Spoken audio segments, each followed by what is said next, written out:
Hi, എല്ലാവർക്കും എൻ്റെ മറ്റൊരു വീഡിയോയിലേക്ക് സ്വാഗതം.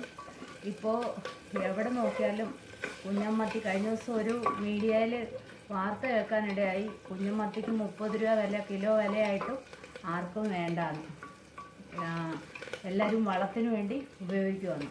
എന്നാൽ കുഞ്ഞമ്മത്തി ഇവിടെയും കിട്ടി, അതിന് ഒരു രുചിയില്ല. ആ വാർത്തയിൽ പറഞ്ഞത് സത്യമാണ്. അപ്പോൾ അതെങ്ങനെയൊന്നും രുചിയായിട്ട് കറി വെക്കാൻ മേടിച്ചു പോയില്ലേ, അത് കാരണം കറി വെക്കാമെന്ന് വിചാരിച്ചു. അങ്ങനെ ഒരു കറി വെക്കാം. ഇനി നമുക്കതിനകത്തേക്ക്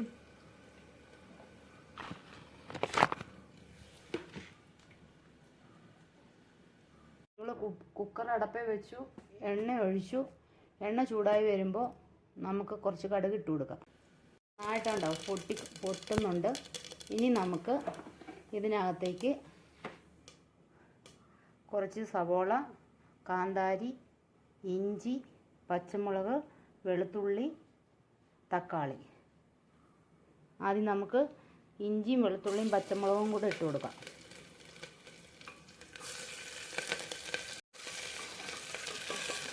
എന്നിട്ട് അതൊന്ന് വഴറ്റുക. അത് നന്നായിട്ട് ഒന്ന് വഴണ്ട് വരുമ്പോൾ സവാള ഇട്ട് കൊടുക്കാം. സവാള ഇട്ടു, തക്കാളി ഇട്ടു, അതൊന്ന് വഴണ്ട് വന്നിട്ടുണ്ട്. ഇട്ട് കൊടുക്കാം.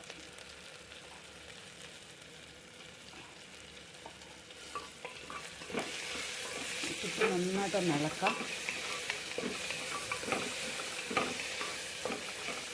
ഇനി നമ്മളിതിനകത്തേക്ക് ഇട്ട് കൊടുക്കുന്നത്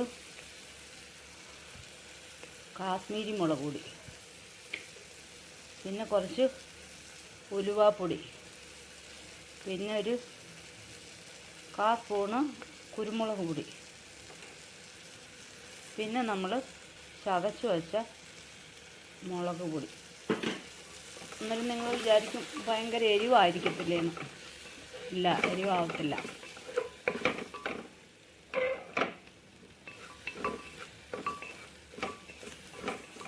ഇനി നമുക്ക് കുറച്ച് തേങ്ങ ഇട്ട് കൊടുക്കാം. തേങ്ങ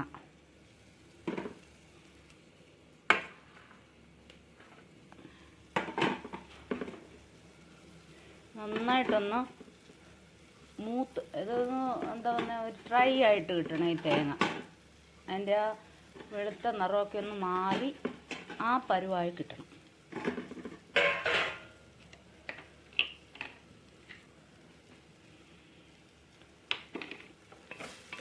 നമുക്ക് നന്നായി ഇളക്കി ഒന്ന് മൂപ്പിച്ചെടുക്കാം. അതിലേക്ക് ഞാൻ മഞ്ഞൾപ്പൊടി ഇട്ടില്ലായിരുന്നു.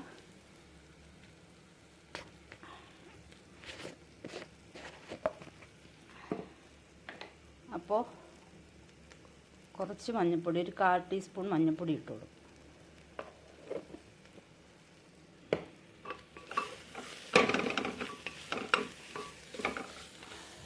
കുക്കറിൽ നിന്ന് മാറ്റിയിട്ട് ഇങ്ങനെ നന്നായിട്ട് നമുക്ക് ഫ്രൈ ആക്കി എടുക്കാം. ഒരു ഫ്രൈ പരുവത്തിൽ.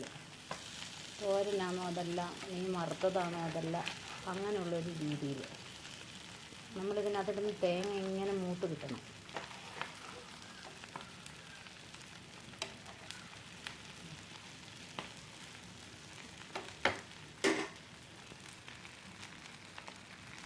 കുക്കറിൽ ഒരു വിസിൽ വന്നപ്പോൾ മത്തി ഈ പാനകത്തേക്ക് മാറ്റി ഈ പാകത്തിന് കിട്ടും. കണ്ടോ, ഇങ്ങനെ കിട്ടും. പിന്നെ ഒത്തിരി അങ്ങ് ഡ്രൈ ആയിട്ടില്ല, ചെറിയ ഗ്രേവി പോലെയുണ്ട്. നമുക്ക് കുറച്ചുകൂടി ഇതാക്കണമെങ്കിൽ ഇങ്ങനെ ഈ പാനിൽ തന്നെ വെച്ച് തീർത്തും വറ്റിച്ചെടുക്കാം. ഇത് വെളിച്ചെണ്ണയാണ്, ആ തേങ്ങയുടെയും നമ്മൾ ഒഴിച്ച വെളിച്ചെണ്ണയൊക്കെയാണ്. അപ്പോൾ എല്ലാവരും ട്രൈ ചെയ്ത് നോക്കുക, ഫീഡ്ബാക്ക് അറിയിക്കുക. ബൈ, അടുത്തൊരു വീഡിയോയിൽ വീണ്ടും കാണാം.